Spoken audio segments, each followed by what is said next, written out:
Alright, hello everyone, welcome back to this week's video. Thank you guys for joining me again. I look forward to these every single week. So this week in the series where we talk about the book How to Win Friends and Influence People by Dale Carnegie, we're going to be talking about Principle 3 today. So there's a bunch of things in life that I want. You know, I drive my parents' old minivan and it would be really great to get a new car. Maybe a sports car, maybe a fast car, I don't know. I can't afford any of that right now, of course. I also want to have a big house when I'm older. I want one with a indoor swimming pool. That is something I've always wanted.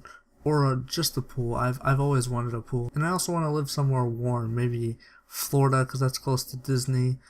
I also want to live on Mackinac Island up in Michigan. I think that would be sweet because, one, there's no cars there and it's kind of a step back in time and you get to ride your bike everywhere. It's a really cool place. So maybe right now you're thinking, when I'm telling you everything that I want, maybe you're thinking, who cares, Justin?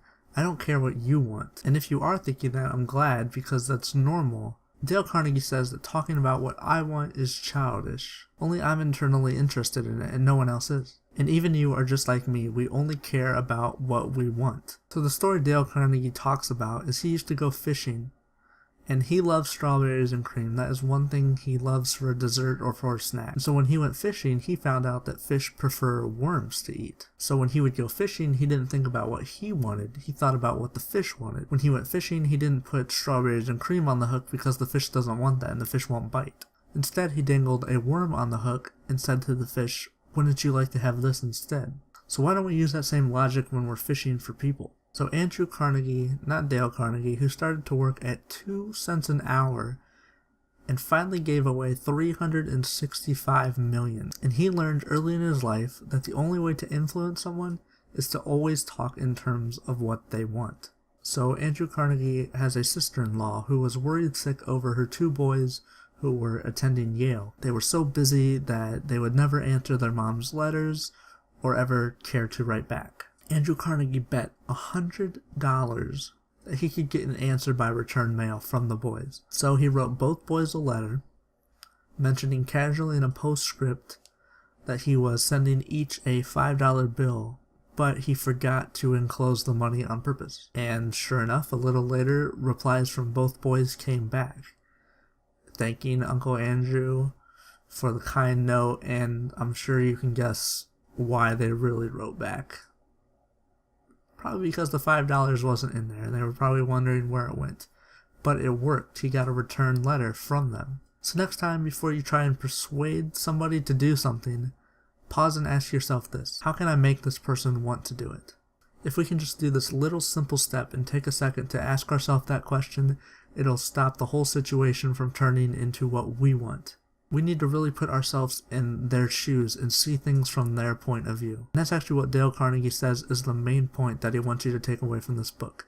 You need to look at things from someone else's point of view, not your own. So this was a shorter section this week. So I hope you enjoyed kind of this little mini lesson.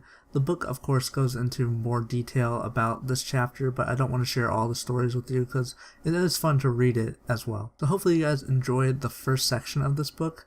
It covered Principle 1, 2, and 3, which now completes the little series. So I've made videos on each principle, and of course I will link to those in the end of the video as well. They should pop up here, and I'll also put them down in the description below. Next Tuesday we will discuss the 6 ways to make people like you. So for the next 6 weeks, we got those 6 little steps, and I can't wait for this because these are actually really good little stories and lessons. And before I go, I want to say this. I want to thank every single person. I wrote on lesson 4 of the 6 ways to make people like you. Of course, I'm ahead doing the writing of it because then I make the videos later, so I'm a little bit ahead. But so I shared lesson 4 on the internet. I put it on Reddit on a forum. It was Deciding to Be Better. And I checked the website in one of my college classes in the morning. I posted it 30 minutes ago and I already saw I had 100 views. And usually in a day I get maybe 88,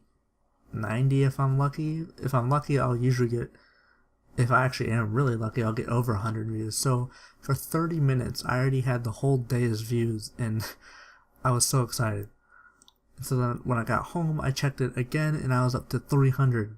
And then I saw on the forum that it was being upvoted.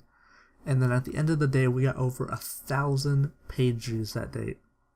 Holy cow. Thank you guys so much if you came from there or if you've heard about it.